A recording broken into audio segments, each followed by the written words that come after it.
Assalamualaikum warahmatullahi wabarakatuh.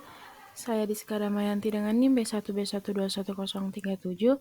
Di sini saya akan menjelaskan materi izin usaha pertambangan dalam rangka memenuhi nilai ujian akhir semester mata kuliah pemerintahan daerah dengan dosen pengampu Bapak Alfa Beriansyah. Yang terhormat, langsung saja kita masuk ke pendahuluan, yaitu adalah izin usaha pertambangan atau IUP adalah pemberian izin untuk melakukan usaha pertambangan kepada orang pribadi atau badan yang diberikan oleh pemerintah daerah. Indonesia, Undang-Undang Dasar atau UUD tidak secara spesifik mengatur tentang operasional izin usaha pertambangan. Selanjutnya adalah sejarah izin usaha pertambangan. Pada awal tahun 2009, pemerintah menerbitkan Undang-Undang Nomor 4 Tahun 2009 tentang pertambangan mineral dan batu bara. Pasca disahkannya undang-undang ini sekaligus mengakhiri rezim perizinan dalam bentuk kontrak maupun perjanjian. Selanjutnya, seluruh perizinan harus menggunakan pola izin usaha pertambangan atau IUP ini. Oleh karena itu, Dirjen Minerba melaksanakan kegiatan pendataan ulang perizinan di bidang pertambangan yang diterbitkan oleh Pemda di seluruh Indonesia. Pendataan ini dilakukan dengan cara melakukan inventarisasi, verifikasi, dan juga klasifikasi. Selanjutnya, pendataan rekonsiliasi ini sangat penting sebagai landasan arah kebijakan nasional pertambangan ke depannya. Selain juga akan dihasilkan database izin usaha pertambangan yang komprehensif. Dengan penataan perizinan yang sedang dilakukan ini merupakan upaya pemerintah dalam rangka penataan perizinan pertambangan di Indonesia. Izin usaha pertambangan yang sudah tertata dengan baik akan membawa dampak positif bagi penyelenggaraan kebijakan dan juga pendapatan negara. Selanjutnya adalah undang-undang yang mengatur izin usaha pertambangan itu ada 4. Yang pertama adalah Undang-Undang Nomor 4 Tahun 2009, di mana undang-undang ini yaitu tentang pertambangan mineral dan batu bara.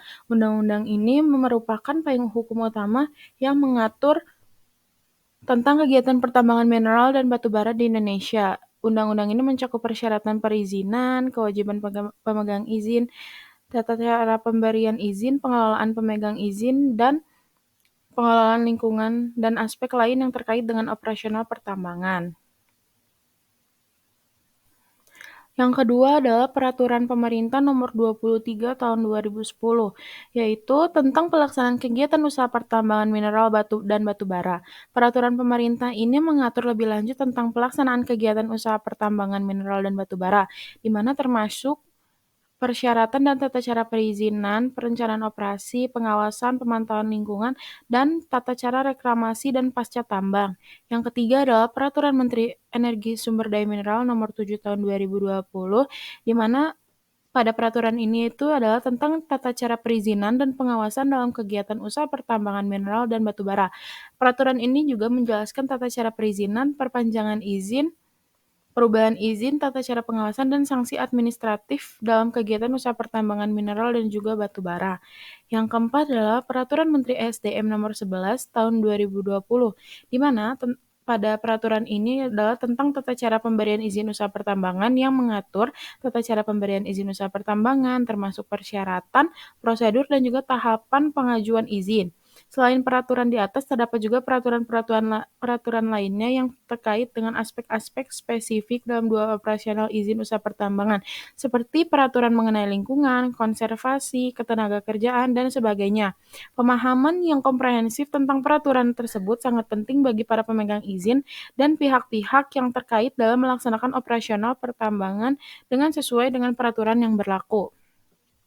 Selanjutnya adalah persyaratan untuk izin usaha pertambangan, di mana pada izin usaha pertambangan ini diatur pada pasal 1 ayat 7 Undang-Undang Nomor 4 Tahun 2009 tentang tata cara pertambangan mineral dan batu bara, bahwa izin usaha pertambangan atau IUP adalah izin yang diberikan untuk melaksanakan usaha pertambangan. Sesuai dengan pasal 39 Undang-Undang Minerba mengatur bahwa izin usaha pertambangan eksplorasi wajib memuat ketentuan sekurang-kurangnya sebanyak 14 syarat. Yang pertama adalah nama perusahaan, yang kedua lokasi dan luas wilayah, yang ketiga adalah rencana umum tata ruang, yang keempat adalah jaminan kesungguhan, yang kelima adalah modal investasi, yang keenam adalah perpanjangan waktu tahap kegiatan, yang ketujuh adalah hak dan kewajiban pemegang izin usaha pertambangan, yang kedelapan adalah jangka waktu berlakunya tahap kegiatan, yang kesembilan adalah jenis usaha yang diberikan, yang kesepuluh adalah rencana pembangunan dan pemberdayaan masyarakat di sekitar wilayah pertambangan, yang ke-11 adalah perpajakan, yang ke-12 adalah penyelesaian perselisihan, yang ke-13 adalah iuran tetap dan iuran eksplorasi, dan yang terakhir adalah AMDAL. Sedangkan untuk izin usaha pertambangan operasi produksi wajib memuat ketentuan sekurang-kurangnya 24 syarat. Yang pertama adalah nama perusahaan, luas wilayah, lokasi penambangan, lokasi pengolahan dan pemurnian, pengangkutan dan penjualan, modal investasi, jangka waktu berlakunya izin usaha pertambangan, jangka waktu tahap kegiatan, penyelesaian masalah pertahanan lingkungan hidup termasuk reklamasi dan pasca tambang, dana jaminan reklamasi dan pasca tambang, perpanjangan izin usaha pertambangan, hak dan kewajiban pemegang izin usaha pertambangan, rencana pengembangan dan pemberdayaan masyarakat di sekitar wilayah pertambangan, lalu ada perpajakan, lalu ada penerimaan negara bukan pajak yang terdiri atas iuran tetap dan iuran produksi. Yang selanjutnya adalah penyelesaian perselisihan, yaitu keselamatan dan kesehatan kerja, konservasi mineral atau batu bara, pemanfaatan barang, jasa, dan teknologi dalam negeri. Selanjutnya adalah penerapan kaidah keekonomian dan keteknikan pertambangan yang baik. Lalu ada pengembangan tenaga kerja Indonesia, pengelolaan data mineral atau batu bara, dan yang terakhir adalah penguasaan, pengembangan, dan penerapan teknologi pertambangan mineral ataupun batu bara. Selanjutnya adalah kewajiban pemegang izin usaha pertambangan sesuai pasal 95 Undang-Undang Minerba. Yang pertama adalah menerapkan kaidah teknik pertambangan yang baik, yang mewajibkan pemegang izin usaha pertambangan. Yang kedua adalah ketentuan keselamatan dan kesehatan kerja pertambangan. Yang ketiga yaitu keselamatan operasi pertambangan. Yang keempat adalah pengelolaan dan pemantauan lingkungan pertambangan. Yang kelima adalah upaya konservasi sumber daya mineral dan batu bara. Yang ketujuh adalah pengelolaan sisa tambang dari suatu kegiatan usaha pertambangan dalam bentuk padat, cair maupun gas sampai memenuhi standar baku mutu lingkungan. Yang kedelapan adalah meningkatkan nilai tambah sumber daya mineral dan juga batu bara. Yang kesembilan adalah mematuhi batas toleransi dan daya dukung lingkungan. Selanjutnya adalah beberapa langkah umum dalam proses pengawasan dan pemantauan setelah izin usaha pertambangan diberikan. Setelah izin usaha pertambangan diberikan, proses pengawasan dan pemantauan dilakukan oleh pihak berwenang untuk memastikan bahwa kegiatan pertambangan dilaksanakan sesuai dengan ketentuan hukum dan peraturan yang berlaku. Berikut ini adalah beberapa langkah umum yang dilakukan dalam proses pengawasan dan pemantauan setelah izin usaha pertambangan yang diberikan. Yang pertama adalah inspeksi rutin. Pihak berwenang akan melakukan inspeksi rutin secara teratur untuk memeriksa kegiatan pertambangan termasuk dalam memastikan kepatuhan terhadap persyaratan teknis, lingkungan, dan keselamatan kerja. Inspeksi ini biasanya dilakukan oleh tim inspektur yang dilengkapi dengan wewenang dan pengetahuan yang relevan. Yang kedua adalah pemantauan lingkungan. Pemantauan lingkungan sendiri dilakukan untuk mengetahui atau memantau dampak kegiatan pertambangan terhadap wilayah atau lingkungan sekitar. Ini melibatkan pengukuran dan evaluasi parameter seperti bagaimana kualitas udara, air, tanah, kebisingan, getaran, dan lainnya. Data pemantauan ini digunakan untuk memastikan bahwa perusahaan pertambangan memenuhi standar lingkungan yang telah ditetapkan. Yang ketiga adalah audit keuangan dan administrasi. Audit keuangan dan administrasi dilakukan untuk memenuhi atau memastikan bahwa perusahaan pertambangan mematuhi persyaratan keuangan dan administrasi yang berlaku. Ini meliputi pemeriksaan laporan keuangan, pembayaran royalti, kewajiban pajak, dan pelaporan yang diperlukan.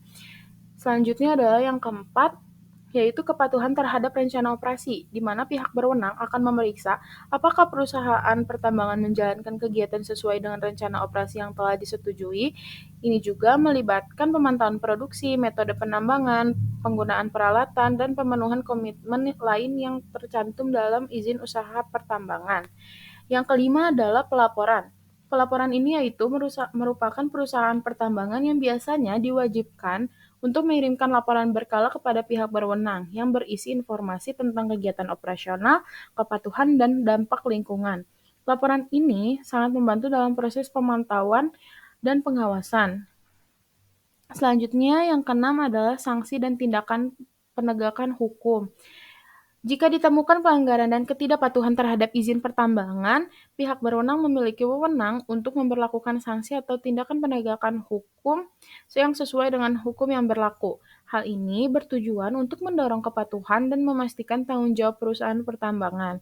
Pihak berwenang yang bertanggung jawab atas pengawasan dan pemantauan dapat bervariasi antar negara maupun wilayah, dan persyaratan dapat bervariasi juga terkait persyaratan prosedur yang terkait juga dapat berbeda.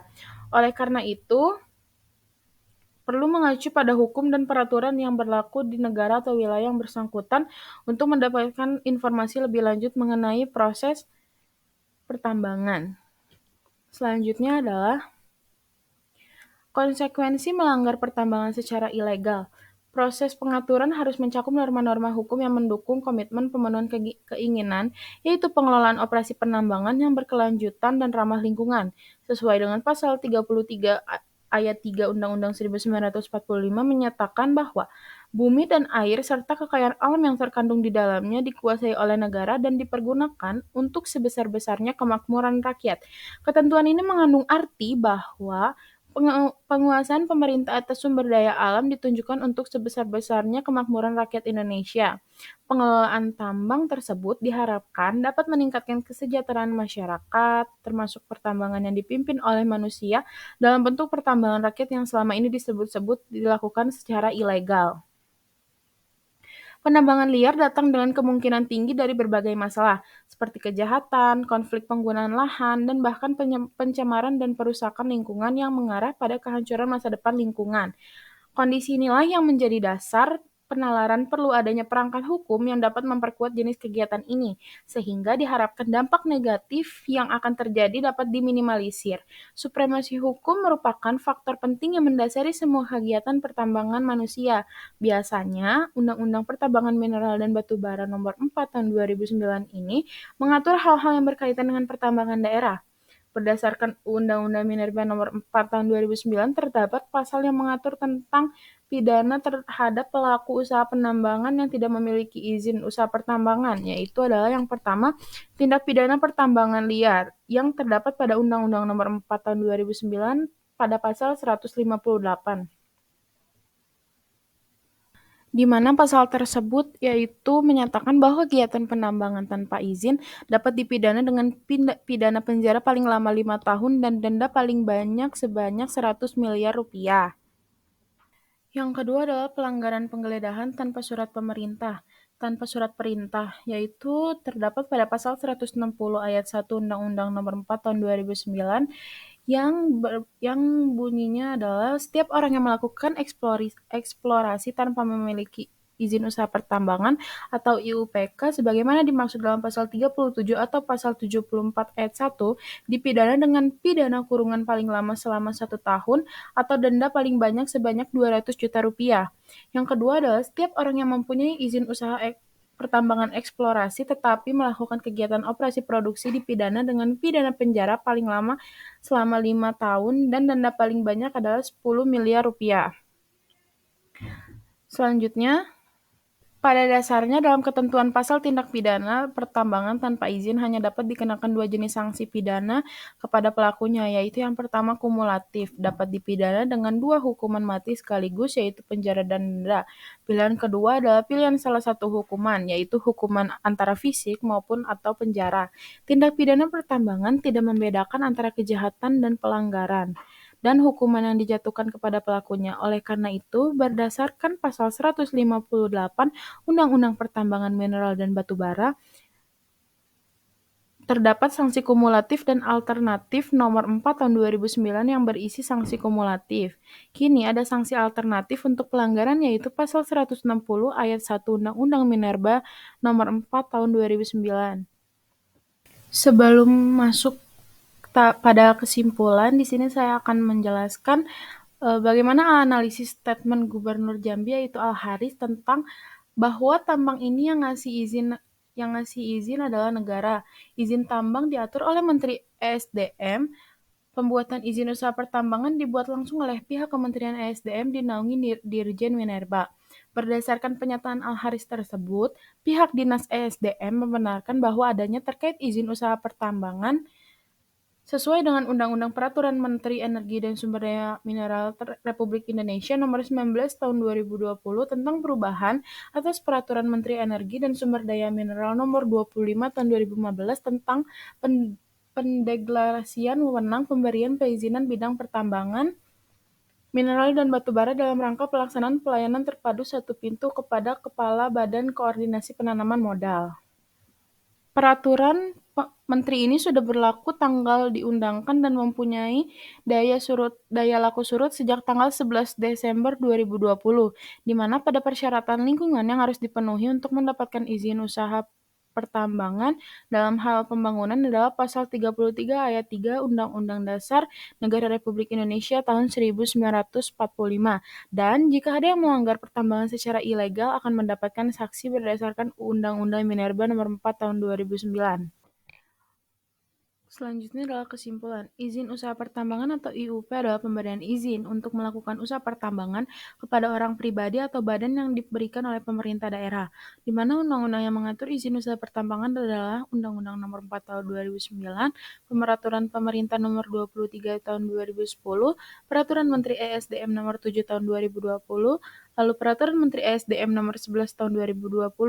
Untuk persyaratan IUP diatur dalam Pasal 1 Ayat 7 Undang-Undang Nomor 4 Tahun 2020 yang sesuai dengan Pasal 39 Undang-Undang Minerba mengatur bahwa IUP eksplorasi wajib memuat ketentuan sekurang-kurangnya sebanyak 14 syarat dan sedangkan untuk izin usaha pertambangan operasi produksi wajib memuat ketentuan sekurang-kurangnya adalah 24 syarat. Yang terdapat 6 langkah dalam proses pengawasan dan juga pemantauan setelah diberikan izinnya IUP, yaitu yang pertama adalah lalu adalah saran. Sarannya yang pertama adalah pemerintah harus memastikan bahwa semua perusahaan pertambangan yang mengajukan izin usaha melalui proses penilaian yang komprehensif, penilaian ini harus mempertimbangkan dampak lingkungan dari sosial, dari kegiatan pertambangan serta cara untuk mengurangi dan mengelola dampak-dampak tersebut. Yang kedua, saran tersebut adalah pentingnya untuk melibatkan masyarakat dan pemangku kepentingan terkait dalam proses pengambilan keputusan terkait izin usaha pertambangan, di mana masyarakat harus diberikan kesempatan untuk memberikan masukan, kekhawatiran, dan pemikiran mereka terhadap rencana pertambangan. Pemerintah juga harus mendorong transparansi dalam pengelolaan izin usaha pertambangan termasuk mengungkapkan informasi penting kepada masyarakat. Saran yang ketiga adalah pemerintah harus memiliki sistem pemantauan yang efektif untuk memastikan perusahaan pertambangan mematuhi semua ketentuan izin usaha, di mana pelanggaran yang terjadi harus ditindak secara tegas sesuai dengan hukum yang berlaku, dan sanksi yang diberikan harus efektif dan cukup berat agar perusahaan memiliki intensif untuk mematuhi peraturan. Yang keempat adalah pemerintah harus memastikan bahwa masyarakat setempat, terutama yang berada di sekitar lokasi pertambangan, mendapatkan manfaat yang adil dari kegiatan pertambangan tersebut. Ini bisa berupa kesempatan kerja, pelatihan, investasi dalam infrastruktur lokal, dan kontribusi kepada dana pengembangan lokal. Pemerintah juga harus memastikan bahwa ada kesetaraan akses terhadap sumber daya alam bagi semua pihak yang berkepentingan. Yang kelima adalah pemerintah harus merencanakan strategi jangka panjang untuk mengurangi ketergantungan pada sektor pertambangan. Diversifikasi ekonomi dapat membantu mengurangi dampak negatif yang mungkin terjadi jika harga komoditas jatuh atau kegiatan pertambangan berhenti. Dan pemerintah juga dapat mendorong pengembangan sektor lain seperti pada sektor pariwisata, pertanian, industri manufaktur, atau jasa keuangan. Dan yang keenam adalah pemerintah harus mendorong perusahaan pertambangan untuk menggunakan teknologi dan praktik terbaik yang tersedia untuk mengurangi dampak lingkungan dan meningkatkan efisiensi operasional. Ini termasuk penggunaan teknologi ramah lingkungan, pemantauan udara dan air, rekayasa, rehabilitasi lahan, dan pengolahan limbah yang baik. Selanjutnya adalah pemerintah perlu memastikan bahwa perusahaan pertambangan menyampaikan evaluasi risiko yang komprehensif dan rencana pengelolaan yang jelas. Ini harus mencakup mitigasi risiko terhadap kecelakaan, kerusakan lingkungan, kesehatan dan keselamatan kerja, serta tanggung jawab sosial perusahaan. Yang kedelapan adalah pemerintah sebaiknya mempertimbangkan keterlibatan ahli dan konsultan independen dalam penilaian izin usaha pertambangan yang akan membantu memastikan evaluasi yang objektif dan adil terhadap dampak lingkungan, kesehatan, dan sosial dari kegiatan pertambangan ini. Yang kesembilan adalah pemerintah perlu memperkuat kapasitas internal mereka dalam hal pemantauan, penilaian, dan pengawasan terhadap perusahaan pertambangan yang termasuk melibatkan personil yang terlatih dan memiliki pengetahuan yang memadai tentang aspek teknis dan lingkungan dalam industri pertambangan.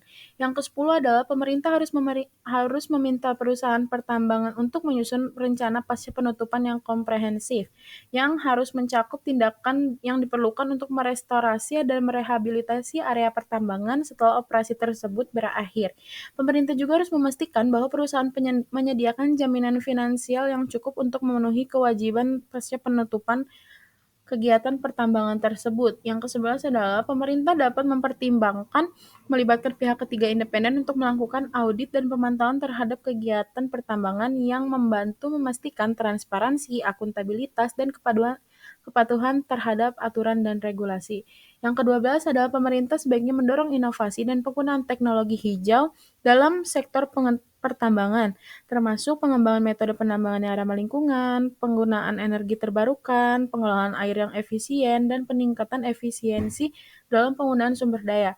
Dan yang terakhir adalah pemerintah harus mengadakan konsultasi dengan komunitas lokal yang terkena dampak langsung dari kegiatan pertambangan ini, di mana pendapat dan kekhawatiran mereka harus dipertimbangkan dalam proses pengambilan keputusan terkait izin usaha pertambangan. Hal ini akan membantu mengurangi konflik dan membangun hubungan yang lebih baik antara perusahaan pertambangan dan komunitas lokal. Sekian presentasi terkait materi izin usaha pertambangan ini. Mohon maaf bila ada kekurangan dalam penyampaian materi. Assalamualaikum warahmatullahi wabarakatuh.